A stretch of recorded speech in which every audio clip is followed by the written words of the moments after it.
Bonjour à tous, bienvenue dans cette nouvelle séance matinale. On commence avec le rappel légal habituel. XTB France informe les participants que la présentation à venir et les informations qui vont être dispensées ne constituent pas en aucune manière une sollicitation ou une incitation à acheter ou vendre des produits financiers. Donc on a quelques publications qui sont tombées et qui vont continuer donc d'être dévoilées tout au long de cette séance. Donc au moment où j'enregistre ce Good Morning Market, donc il est 8h18, 8h20. On vient d'avoir droit donc il y a globalement une petite vingtaine de minutes donc au PIB, ou plutôt la première estimation du PIB allemand pour le troisième trimestre 2017 en rythme trimestriel et en rythme annualisé.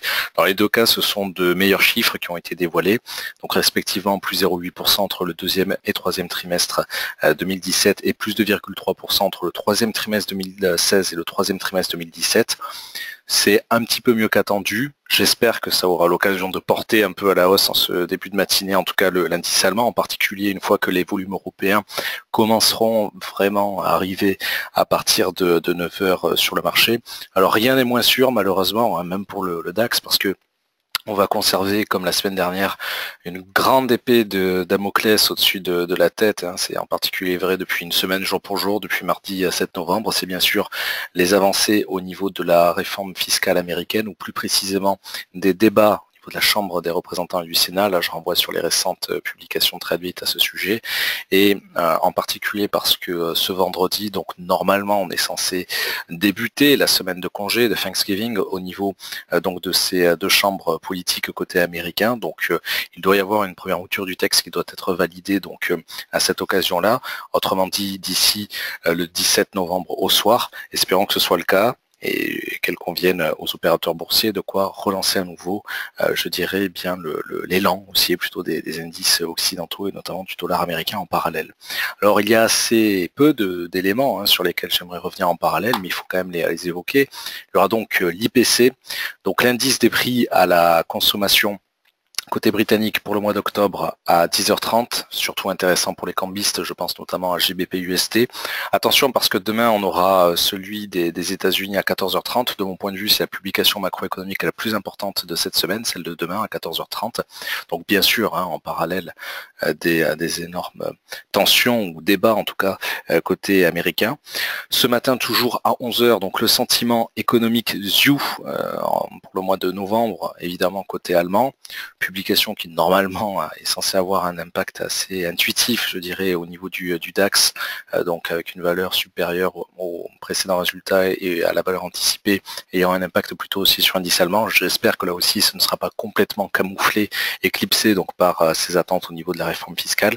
Je n'attends pas grand chose de publication de cet après-midi, ni des quelques discours qui viendront se greffer par-ci par-là, parce que ce ne sont pas des conférences de presse. Je pense à Yellen, à Draghi et à Carney. Donc c'est vrai qu'on a quand même trois banquiers centraux majeurs qui sont censés prendre la parole. On peut même parler de Kuroda, donc 4 banquiers centraux, mais c'est en marge, je dirais, des traditionnelles conférences de presse, donc je ne souhaite pas trop m'arrêter là-dessus.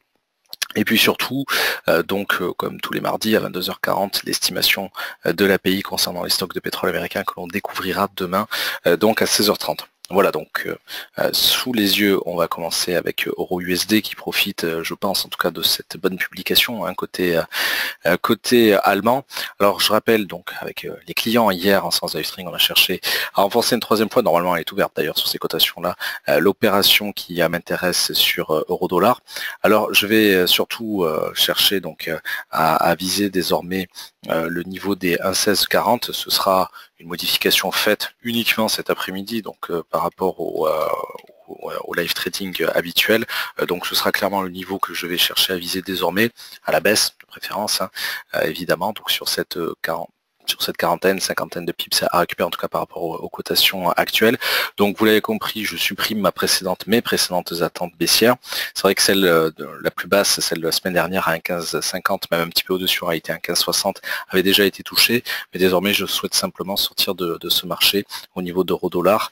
Et si possible, avant donc l'IPC, avant l'inflation de demain côté américain, mais surtout avant l'issue de la première phase globalement, donc des débats côté américain, donc encore une fois par rapport à la réforme fiscale. Voilà, donc j'espère que nous aurons dans les prochaines heures une rupture d'abord du support d'un 1665, sinon pour véritablement complètement opter de mon point de vue en tout cas pour des opérations d'achat, quitte à revenir sur les 1,18 et 1,1850 que nous connaissions il y a encore quelques jours. J'attendrai vraiment la rupture de cette résistance, celle des 1,1725 dont on a parlé hier après-midi. Pour le moment, voilà, je vais me contenter d'essayer de sortir du marché sur une petite prise de bénéfice au niveau des quelques opérations modifiées cet après-midi. Au niveau du DAX, bon, on revient, en tout cas pour le moment, on verra surtout à partir de 9h, donc je ne sais pas exactement quel sera l'état de ma publication vers 9h20, 9h30 en ce qui concerne le contexte DAX, mais s'il devait véritablement y avoir une rupture donc de la frontière technique mise à jour hier, notamment en séance sur les 13 100 points, j'attendrai un minimum de prix d'entrée, 13 115 et par extension 13 160. Premier objectif très conservateur de mon point de vue 13 140, deuxième plus agressif que je chercherai à viser si on a véritablement à partir de 9h un retour de la pression haussière, donc au-dessus des 13 100, ce sera évidemment l'objectif des 13 190 qui pourrait m'intéresser. Je tiens d'entrée de jeu à le préciser maintenant, et ce sera également fait par écrit au niveau donc de la publication de contexte tout à l'heure, donc aux alentours de 9h20, 9h30. Scénario est évidemment très agressif, donc je cherche clairement à tabler sur un rebond. J'attendrai quand même d'avoir quelques indices, même si ça a visiblement plutôt commencé depuis hier après-midi. Quelques indices, et en particulier d'ici quelques minutes au travers de l'arrivée des premiers volumes européens.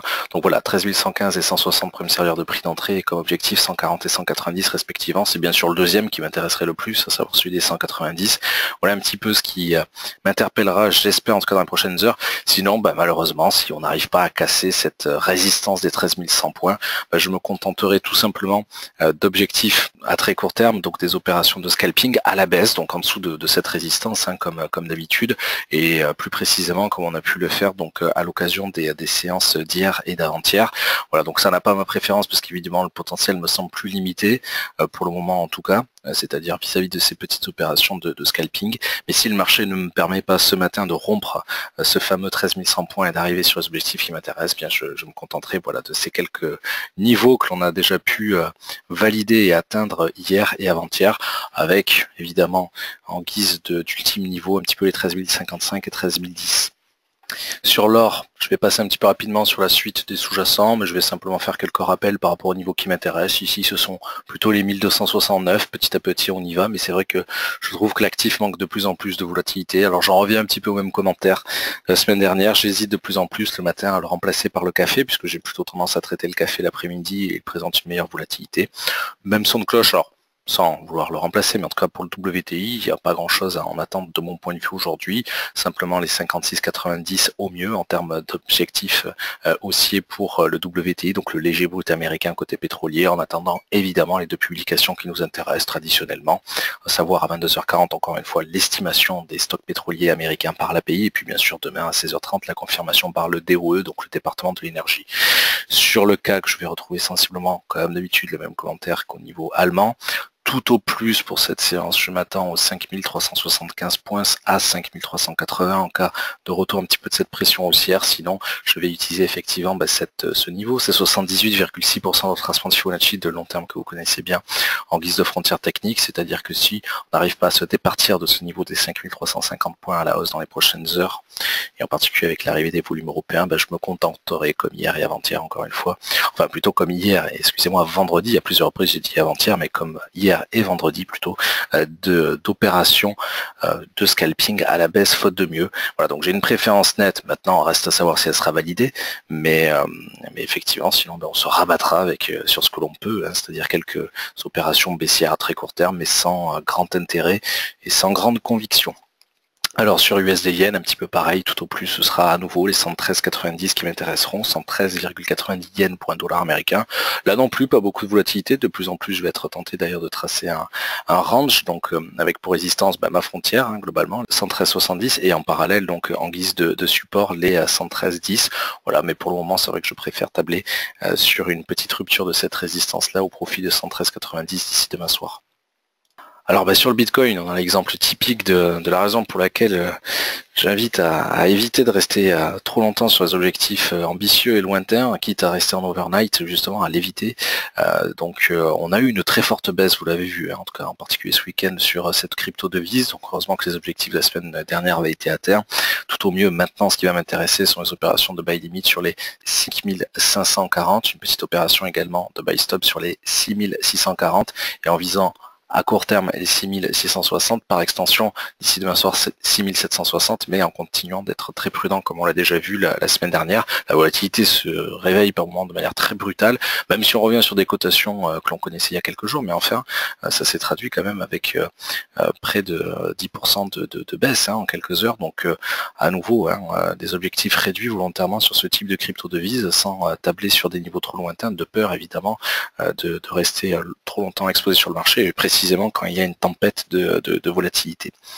Voilà, globalement pour ces quelques petites mises à jour en ce début de semaine.